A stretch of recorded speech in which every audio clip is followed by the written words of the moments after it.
Cette loi, c'est en fait une longue liste de propositions qui ont un seul objectif, racoler des électeurs pour les prochaines élections de 2017.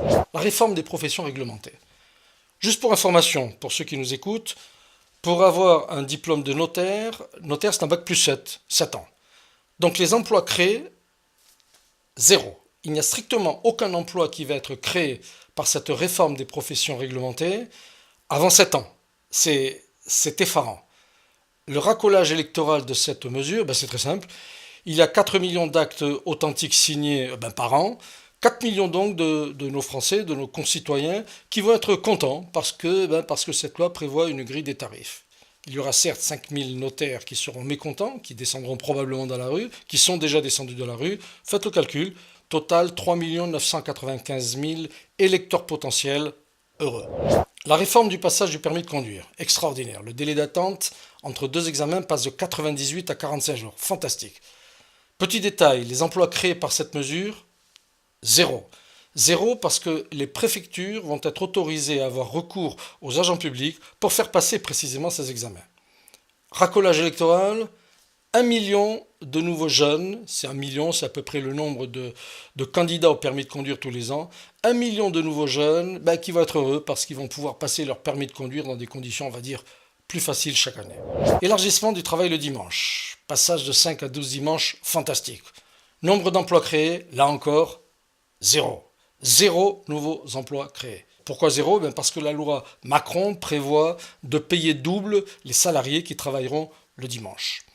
Racolage électoral, et là, plusieurs millions de Français, tous ceux qui font leurs courses le dimanche, qui vont être absolument heureux de pouvoir faire leurs courses le dimanche. La libéralisation des lignes d'autocars, et là encore, petit détail, il y avait avant un constructeur d'autocars français, il s'appelle Carrier, il a été liquidé en 2014. Aujourd'hui, les deux principaux fabricants d'autocars s'appellent Iveco et Mercedes.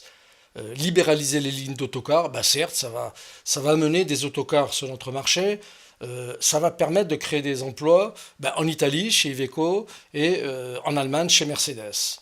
En France. Faisons un calcul sommaire. Imaginons qu'il y ait 50 lignes transversales qui soient créées. Allez, 50 chauffeurs, plus les retours, 50 et 50, 100. Cette clause de cette loi va créer 100 emplois. J'ai pas dit 100 000, 100. Je vous rappelle qu'il y a 6 millions de chômeurs en France. Racolage électoral de cette mesure, tous les millions de Français qui aujourd'hui vivent à, on va dire, plus de 50 km d'une gare, qui vont être tout contents, tout heureux que grâce à la loi Macron, ils puissent prendre un autocar pour aller d'un point A à un point B dans notre pays. Autorisation de privatisation. Cette clause prévoit une privatisation des aéroports de Lyon et de Nice. Alors, juste encore, petit calcul, simple. L'aéroport de Lyon, effectif 500 personnes. Aéroport de Nice, effectif 500 personnes. Aucune privatisation n'a jamais augmenté les effectifs. Aucune, c'est aucune. Ça n'existe pas. 1000 personnes travaillent aujourd'hui dans les aéroports de Lyon et de Nice. Si l'on compte 10% d'effectifs en moins, 10 personnes qui vont être tout simplement licenciées par cette privatisation, par ces privatisations, moins 100. 100 emplois créés grâce à la libéralisation des lignes d'autocars, 100 emplois supprimés par ces autorisations de privatisation des aéroports de Lyon et Nice, plus 100, moins 100, zéro. Pire. Cette loi Macron fait 3 cadeaux extraordinaires, vous savez à qui? Au MEDEF. Oui, un gouvernement de gauche fait des cadeaux au MEDEF. Le premier cadeau, l'allègement de la fiscalité sur la distribution d'actions gratuites. Vous avez bien entendu, allègement de fiscalité sur la distribution d'actions gratuites. Emplois créés par cette mesure, zéro.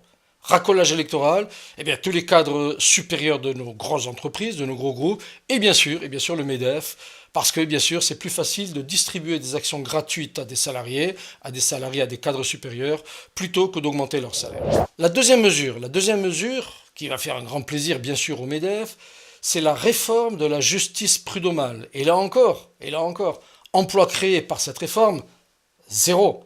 Les indemnités de licenciement sans cause réelle et sérieuse vont être plafonnées. Vous avez bien entendu, vous êtes tous salariés dans des entreprises. Les indemnités de licenciement qui jusqu'à présent n'étaient pas plafonnées, demain, elles vont être plafonnées, elles seront plafonnées.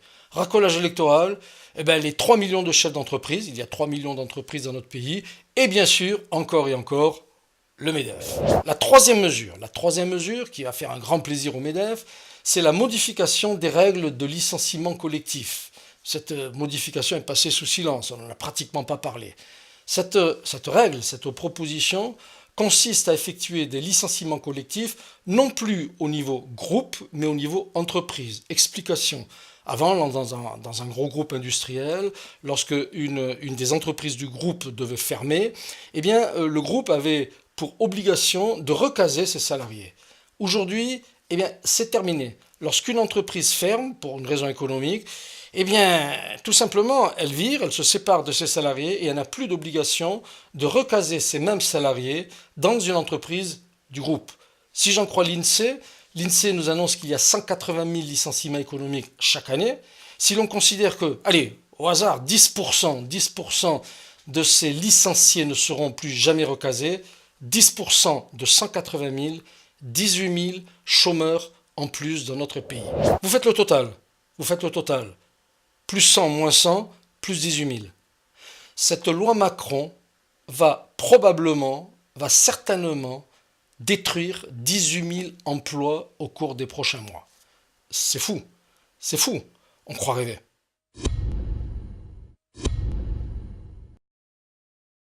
Mes amis, jamais je n'utiliserai le 49.3 parce que ce serait faire une insulte à nos élus, à nos députés, à ceux que vous avez nommés pour gérer et pour voter les lois de notre République.